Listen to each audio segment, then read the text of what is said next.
America और चीन के बीच चल रहे टैरिफ वॉर ने अब एविएशन सेक्टर को भी अपनी चपेट में ले लिया है। दोनों देशों के बीच व्यापारिक तनाव के चलते अब चीन ने अपनी एयरलाइंस को अमेरिकी विमान निर्माता कंपनी बोइंग से जेट विमानों की डिलीवरी न लेने का आदेश दिया है। साथ ही चीनी सरकार ने ये भी निर्देश दिया है कि एयरलाइंस अमेरिका से विमान उपकरणों और पुर्जों की खरीद भी तत्काल प्रभाव से रोक दे। वर्तमान में अमेरिका चीन से आयात होने वाले उत्पादों पर 145% तक का टैरिफ लगा रहा है, जिसका जवाब देते हुए चीन ने भी अमेरिकी उत्पादों पर 125% तक का काउंटर टैरिफ लगा दिया है। ये व्यापार युद्ध अब ऐसे बिंदु पर पहुंच गया है जहां इसका असर विमानन क्षेत्र पर भी दिखाई देने लगा है। ब्लूमबर्ग की एक रिपोर्ट के मुताबिक चीन सरकार अब उन एविएशन कंपनियों को आर्थिक सहायता देने पर विचार कर रही है जो बोइंग के विमान लीज पर लेती हैं और इन टैरिफ्स के चलते ज्यादा लागत झेल रही हैं। एविएशन फ्लाइट्स ग्रुप के आंकड़ों के अनुसार फिलहाल लगभग 10 बोइंग 737 मैक्स विमान चीनी एयरलाइंस के लिए तैयार हैं। इनमें से China southern airlines, air China limited और जियामैन एयरलाइंस के 2-2 विमान शामिल हैं। कुछ विमान अमेरिका के सिएटल स्थित बोइंग की फैक्ट्री बेस में खड़े हैं, जबकि कुछ को अंतिम रूप देने के लिए पूर्वी चीन के झोशान स्थित फिनिशिंग सेंटर में भेजा गया है।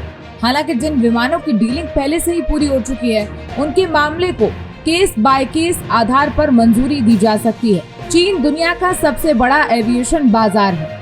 अगले 20 वर्षों में वैश्विक एयरक्राफ्ट डिमांड में चीन की हिस्सेदारी लगभग 20% होने का अनुमान है। ये बोइंग जैसी कंपनियों के लिए बेहद अहम बाजार है। रिपोर्ट बताती है कि पिछले हफ्ते जूनियाओ एयरलाइंस ने बोइंग 787 नौ ड्रीमलाइनर की डिलीवरी को टाल दिया, जो 3 सप्ताह में दी जानी थी।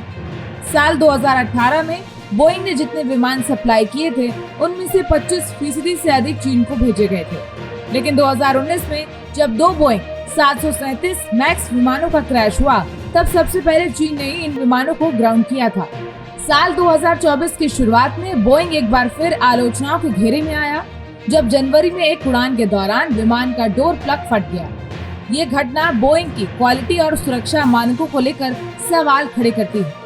इस घटना के बाद चीन में बोइंग के प्रति भरोसा और भी कमजोर हुआ है। बोइंग के साथ बढ़ते विवाद और क्वालिटी संबंधी मुद्दों के चलते चीन अब यूरोपीय विमान निर्माता एयरबस एसी की ओर झुकाव दिखा रही है। इसके साथ ही चीन में विकसित घरेलू विमान COMAC C919 भी बोइंग के विकल्प के रूप में उभर रहा है।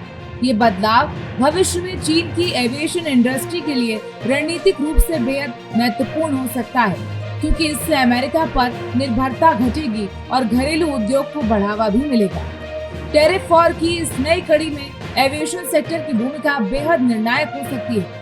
एक तरफ जहां अमेरिका और चीन अपने अपने व्यापारिक हितों की रक्षा के लिए कड़े कदम उठा रहे हैं, तो वहीं दूसरी ओर वैश्विक विमानन कंपनियां और एयरलाइंस को इस संघर्ष की कीमत चुकानी पड़ रही है। और अगर यही स्थिति लंबे समय तक बनी रही, तो इससे न सिर्फ बोइंग की कमाई पर असर पड़ेगा, बल्कि वैश्विक एविएशन सप्लाई चेन भी प्रभावित होगी। आपकी इस वीडियो पर क्या राय है, हमें कमेंट बॉक्स में जरूर बताएं।